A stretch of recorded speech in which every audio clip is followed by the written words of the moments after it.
Baik, assalamualaikum warahmatullahi wabarakatuh. Saya Rojan Zabi dari kelas PAIC mata kuliah keterampilan dasar mengajar akan sedikit membawa video atau menjelaskan materi tentang bagaimana cara kita membuka pelajaran. Jadi yang pertama yaitu kalimat pembuka.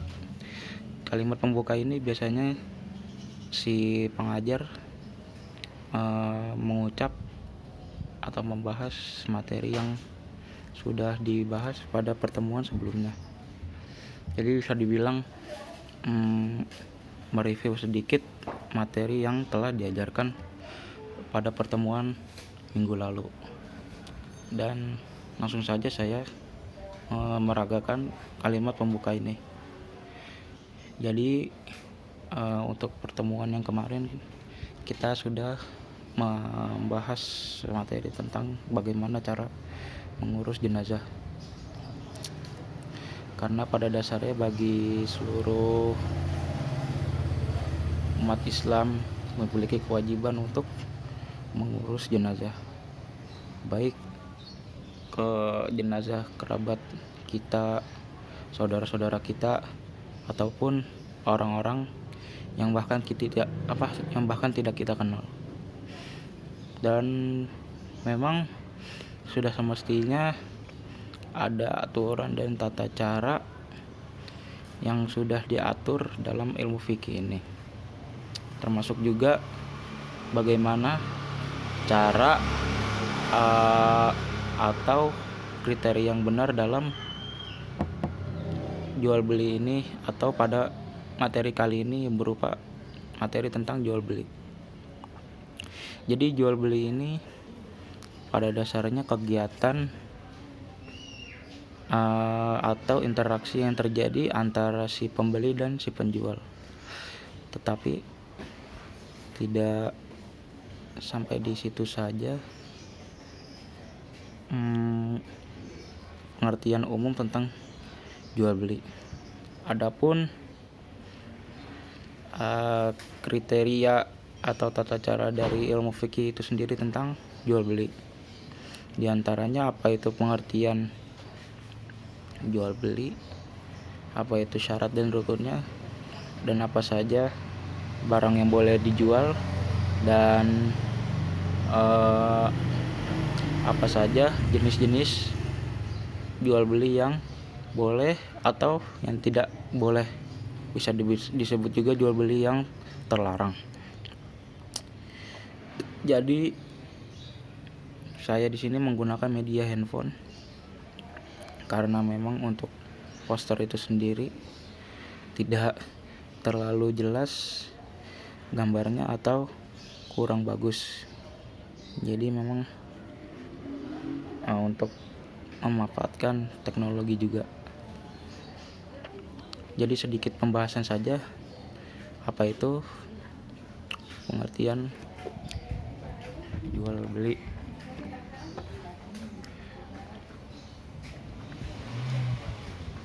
Adapun menurut bahasa, jual beli itu diambil dari kata al-bai'u, yang berarti memiliki atau mengambil sesuatu dari orang lain.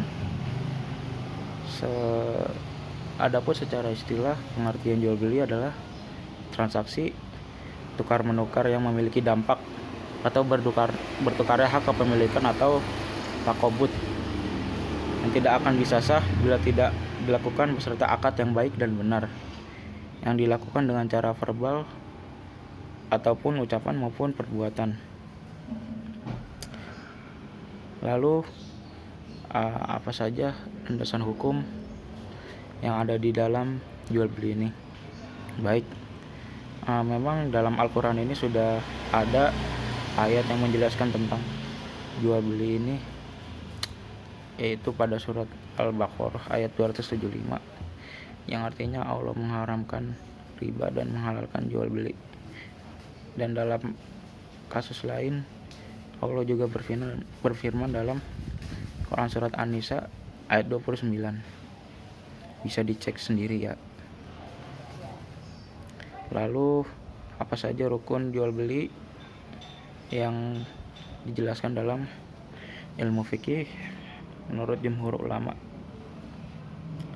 Adapun mayoritas jumhur ulama menyatakan bahwa rukun jual beli ini paling tidak terdiri dari 4 hal. Yang pertama, adanya dua orang yang beriktikat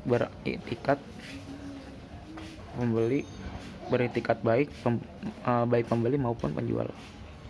Lalu ada objek yang dijual belikan. Lalu ada ijab kabul dan nilai tukar pengganti barang, atau bisa disebut juga dengan uang.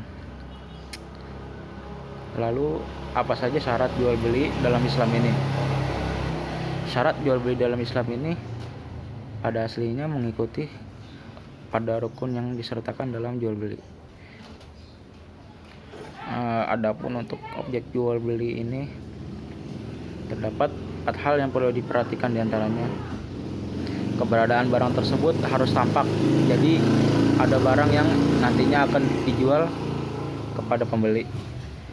Lalu barang tersebut bisa dimanfaatkan atau bermanfaat bagi kedua belah pihak, baik dari penjual ataupun membeli itu sendiri. Lalu yang paling penting ini ada barang yang dimiliki sendiri oleh si penjual. Lalu barang tersebut diserahkan langsung ketika akad.